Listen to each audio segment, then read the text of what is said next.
जय हिंद साथियों, मैं रंजीत कुशवाहा प्रचंड अकेडमी के यूट्यूब चैनल पर आप सभी का स्वागत है। वक्त इंसान वही जो अपनी तकदीर बदल दे। कल क्या होगा कभी मत सोचो, क्या पता कल वक्त अपनी तस्वीर बदल दे। तो आज बहुत ही क्वेश्चन पूछे जाते हैं पेपर में, भारतीय राष्ट्रीय कांग्रेस के बारे में पढ़ेंगे। तो आ जाइए साथियों, देख लीजिए कि भारतीय इंपॉर्टेंट लगे आपको, नोट करते जाइए। ज्यादातर जो सेशन है, अधिवेशन हुए हैं पूछे जाने वाले पेपर में, उतने हम बता। तो साथियों देखिए इधर, भारतीय राष्ट्रीय कांग्रेस की स्थापना 28 दिसंबर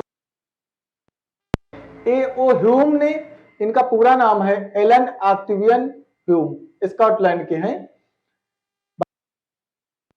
भारतीय राष्ट्रीय संघ नाम था, और भारतीय राष्ट्रीय कांग्रेस का नाम भारतीय राष्ट्रीय कांग्रेस दादा भाई नवरोजी ने दिया।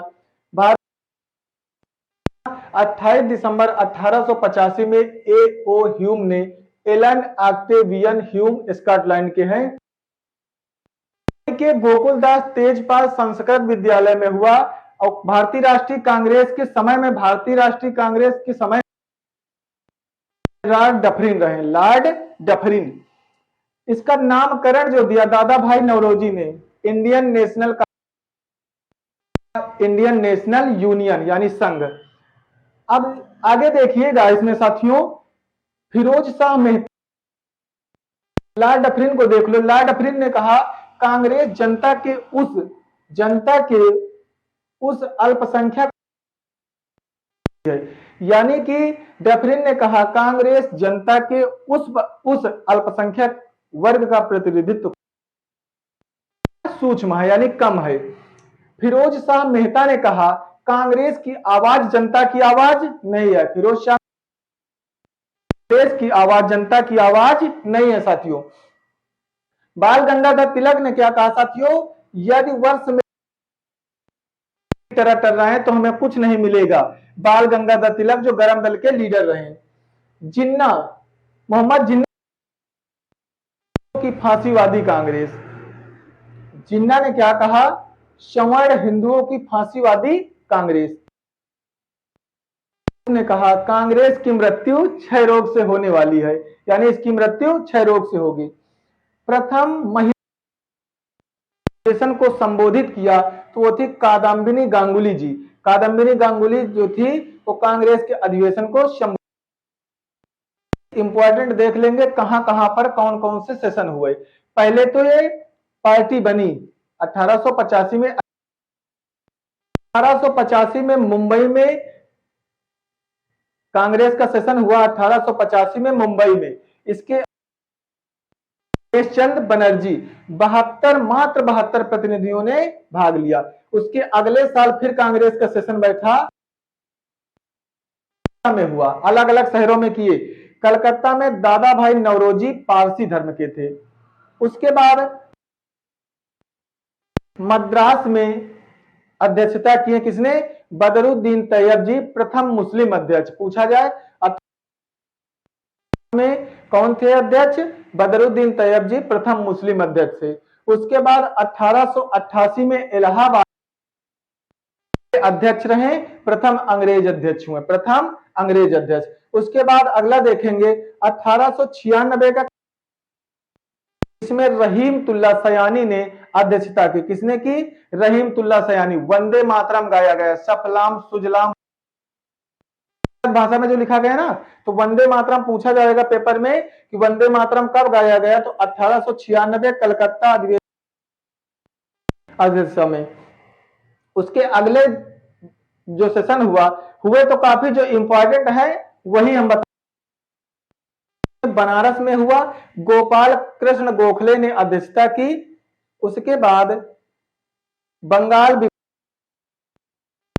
विभाजन किया, स्वदेशी का यूज हुआ, सबसे पहले स्वदेशी का यूज हुआ। फिर 1906 में कलकत्ता में नवरोजी जो पारसी धर्म के थे, इन्होंने स्वराज शब्द की मांग की, स्वराज शब्द, ठीक, वहां पर मतलब स्वराज। 1906 में कलकत्ता में दादा भाई नवरोजी, 1907 का सूरत बिहारी घोष ने किया। 1907 में गरम और नरम दल अलग हुए। उसके बाद 1911 का जो कलकत्ता अधिवेशन, विशन नारायण दत्त की अध्यक्षता में सबसे पहले राष्ट्रगान गाया गया। राष्ट्रगान जनगण। बाद 1916 में लखनऊ में अधिवेशन हुआ, अंबिका चरण मजूमदास की अध्यक्षता में हुआ। और रस नरम यानी गरम नरम दल कब अलग हुए थे? 1907 के सूरत अधिवेशन में। एक कब हुए? 1916 में दास के अध्यक्षता में। उसके बाद गरम नरम प्लस मुस्लिम लीग तीनों एक हुए थे। अब और देखेंगे हम आगे।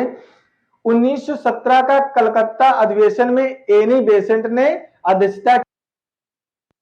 1917 में एनी बेसेंट जो प्रथम महिला थी तो विदेशी आयरलैंड की, लेकिन क्या हुआ कि ये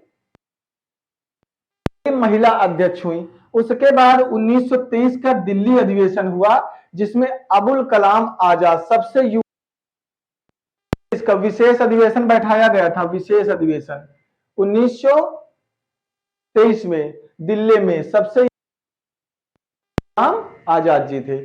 अब अगला पढ़ेंगे 1924 का बेलगांव अधिवेशन। मात्र एक यही अधिवेशन है, अधिवेशन जिसमें महात्मा गांधी ने अध्यक्षता की।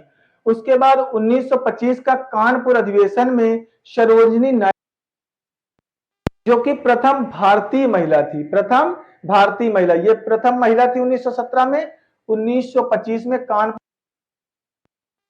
भारतीय महिला थी। उसके बाद 1929 लाहौर अधिवेशन हुआ, पंडित जवाहरलाल नेहरू ने अध्यक्षता की। पूर्ण यानी पूर्ण स्वराज से कम कुछ नहीं चाहिए। 1931 का कराची अधिवेशन हुआ, सरदार वल्लभ भाई पटेल ने अध्यक्षता की मांग की, जो अपने मौलिक अधिकार है उनकी मांग की। 1937 का फैजपुर अधिवेशन हुआ, पंडित जवाहरपुर एक गांव का अधिवेशन है, एक गांव में अधिवेशन हुआ।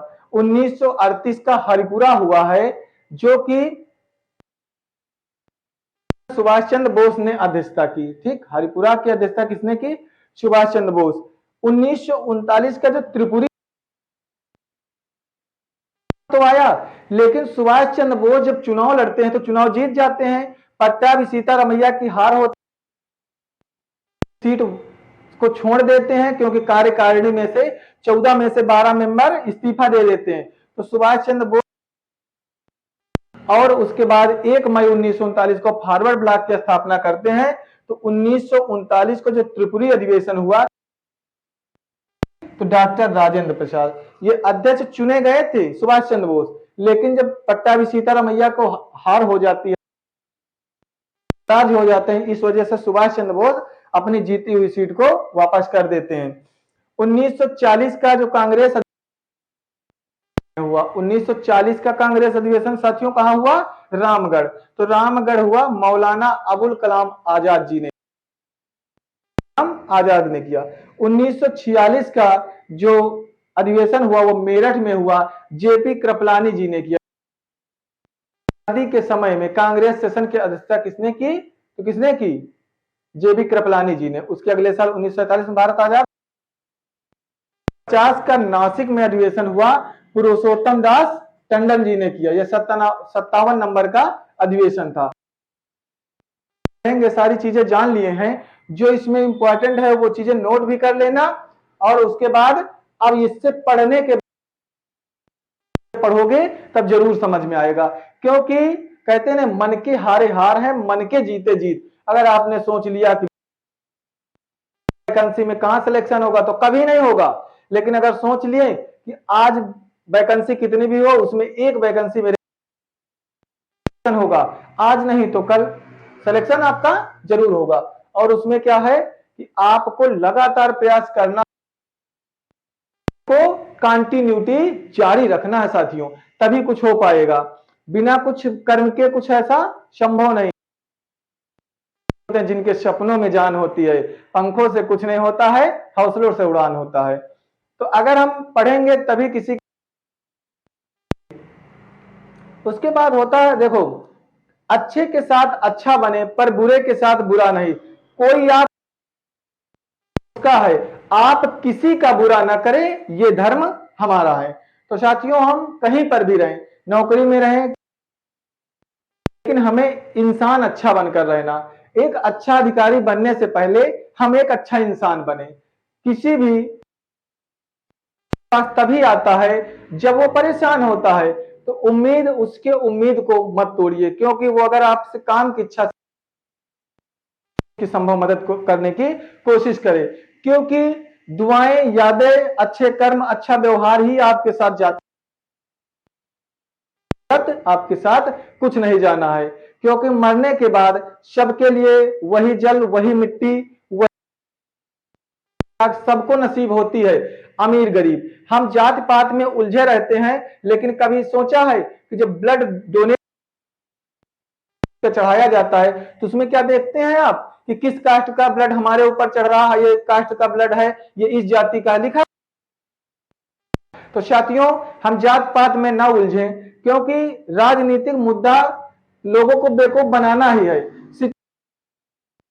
क्यों शिक्षा पर कोई नेता नहीं बात करता है? क्योंकि शिक्षा सवाल पैदा करती है। आप शिक्षित रहोगे। देखिए अंबेडकर जी को सामने क्यों नहीं बैठता था? क्योंकि वो तार्किक जवाब देने जानते थे। बेवकूफ लोगों को बेवकूफ बनाना आसान होता है ना। आइए, आप शिक्षा के बारे में बात किया हो, व्यवसाय के बारे में बात किया हो, वैकेंसी के बारे में बात किया हो, या फिर देश की स्थिति के बारे, अर्थव्यवस्था के बारे में बात किया हो, भुखमरी के, केवल आप लोगों को बेवकूफ बनाया जा रहा और बेवकूफ बनते जा रहे हैं। देखो, समय और चीजें हैं, समय आने पर समझदारी नहीं रहती और समझदारी रहने पर समय नहीं रहता। तो शिक्षक का यही कार्य होता कि आप विकसित कर दें। तो साथियों, जो भी चीजें हैं पढ़ते रहिए और हमारे प्रचंड एकेडमी के यूट्यूब चैनल को आगे ऐसे ही। जय हिंद साथियों।